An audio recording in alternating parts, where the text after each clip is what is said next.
बिस्मिल्लाहिर्रहमानिर्रहीम। कुर्बानी के आदाब और सुन्नतें क्या हैं और किन उमूर का कुर्बानी करते वक्त लिहाज रखना चाहिए। सबसे पहले तो कुर्बानी में आदमी को अपना जायज़ा लेना चाहिए कि वो शरई एतबार से साहिब निसाब है जिस पर कुर्बानी वाजिब है या नहीं है। जब ये उस पर वाज़े हो जाए कि कुर्बानी उस पर शरअन वाजिब है तो सबसे पहला मरहला होता है जानवर के इंतखाब का। तो जानवर का इंतखाब शरीयत ने बता दिया है, मखसूस जानवर हैं जिनकी कुर्बानी होती है। उसमें बकरा भी है, बकरी भी है, मींडा भी है, दुम्बा दुम्बी और भेड़ वगैरह। इसी तरह बड़े जानवरों में से गाय, बैल, भैंस, भैंसा और ऊँट। इनकी फिर उम्रों के एतबार से है कि छोटे जानवरों की उम्र जो है वो 1 साल और बड़े जानवर गाय, बैल और भैंस, भैंसा वगैरह की उम्र 2 साल और ऊँट की उम्र 5 साल, यानी उम्र के एतबार से देख लेना है। फिर उसमें मुस्तहब ये है कि आप चंद दिन पहले कुर्बानी के जानवर ख़रीद लें। शहरों में तो शायद इसके लिए मुश्किल हो, बिलखसूस जो फ़्लैटों में लोग रिहाइश पज़ीर हैं, लेकिन जिनके पास घर में जानवर को बांधने की कोई जगह मौजूद हो या देहाती इलाके में जो लोग रहते हैं तो उसके लिए बेहतर ये है कि जानवरों को चंद दिन पहले ख़रीद लें, उसको चारा वारा खिलाएं ताकि उस जानवर के साथ आपको एक दर्जे की उनसियत पैदा हो जाए। और फिर जानवर जो है वो ज़रा अपनी हैसियत के मुताबिक मोटा, ताज़ा, सेहतमंद और फिरबा होना चाहिए और उसमें बहुत ज़्यादा लागर और कमज़ोर या कोई ऐब उस जानवर में नहीं होना चाहिए। ये बात तो थी कि जानवर आपने, पहला मरहला ये था कि आपने अपना जायज़ा लेना है कि कुर्बानी आप पर वाजिब है या नहीं। फिर जब आप पर कुर्बानी वाजिब है तो आपने अपनी वाजिब कुर्बानी की नीयत के लिए जानवर ख़रीदना है। तो जानवर का इंतखाब उन जानवरों में से जो शरई एतबार से कुर्बानी के लिए मुतय्यन है और उनमें से भी अपनी हैसियत के मुताबिक जो बेहतर से बेहतर ऑप्शन है उसको इख्तियार करना चाहिए। उसके बाद जब जानवर आपने ख़रीद लिया है तो जानवर की खिदमत भी करनी चाहिए। और उन दिनों में अगर जानवर आपने ऐसा ख़रीदा है जिससे कोई नफ़ा मिल सकता है, मसलन वो जानवर को दूध देने वाला है या उसकी ऊन वगैरह या कोई और किसी भी ज़रिए से उसका कोई नफ़ा हासिल हो सकता है कि उस पर सवारी की जा सकती है, तो ये मुनाफे जिस दिन से आपने जानवर कुर्बानी के लिए मुतय्यन कर दिया है उस दिन से आप ऐसे कोई मुनाफे उस जानवर से नहीं ले सकते। और अगर लेंगे तो उनको आपने सदका करना है। मसलन अगर दूध आपने निकाल लिया उस जानवर का और वो दूध दे रहा था उन दिनों में, तो वो वाला दूध आपने सदका करना है उस दूध को, या उसकी अगर दूध खुद इस्तेमाल कर लिया तो उसकी जो रकम है उसको सदका करना।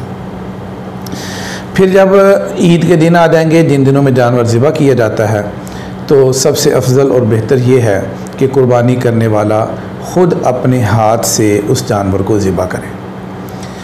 और अगर उसको ज़िबा करना नहीं आता या वो ज़िबा नहीं करना चाहता तो दूसरे से भी ज़िबा करवा सकता है और कोशिश करे कि जब जानवर ज़िबा किया जा रहा हो उस ज़िबा की मजलिस में वो ख़ुद मौजूद हो।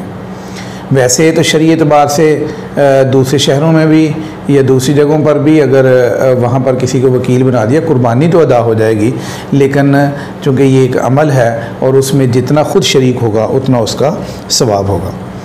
फिर जो कुर्बानी की नीयत है उसको दिल से कर लेना भी काफ़ी है। असल में कुर्बानी हो या दीगर इबादत हों तो नीयत तो दिल के फ़ेल और इरादे का नाम है, लेकिन ज़बान से उसका इजहार करना लाजमी और ज़रूरी नहीं है।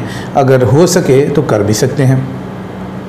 अलबत्ता जानवर ज़िबा करते वक़्त बिस्मिल्लाह अल्लाहु अकबर या बिस्मिल्लाहिर्रहमानिर्रहीम या सिर्फ बिस्मिल्लाह या अल्लाह रब्बुल आलमीन का कोई भी नाम लेना लाजमी है।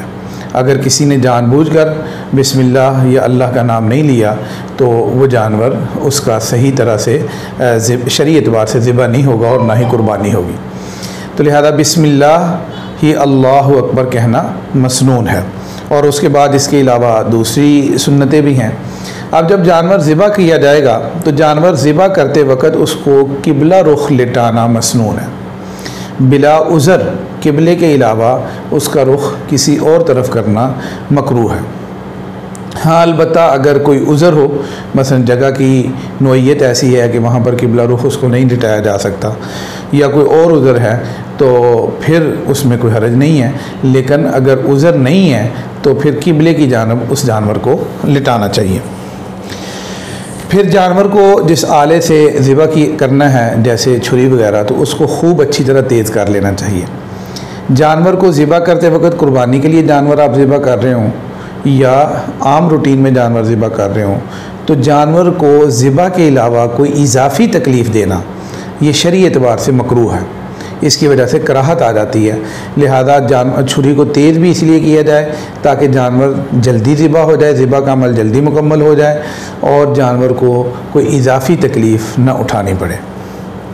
यहाँ से ज़िम्नन ये बात भी अर्ज़ कर दूँ कि जो एक कुर्बानी का अमल है, जो खालिस अल्लाह के लिए रज़ा के लिए किया जाता है, जिसमें अल्लाह की बारगाह में इंसान अपने दिल के तक़वे को पेश करता है, तो उस अमल में भी जो इजाफ़ी तकलीफ़ जानवर को देना भी शरई एतबार से गवारा नहीं है।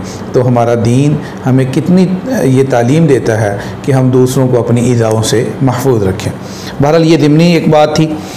फिर दूसरी बात का ये ख्याल रखना चाहिए कि जब एक जानवर को ज़िबा किया जाए तो उस वक्त को दूसरे जानवरों के सामने ज़िबा ना किया जाए, बल्कि दूसरे जानवरों से अलग करके उस जानवर को ज़िबा किया जाए।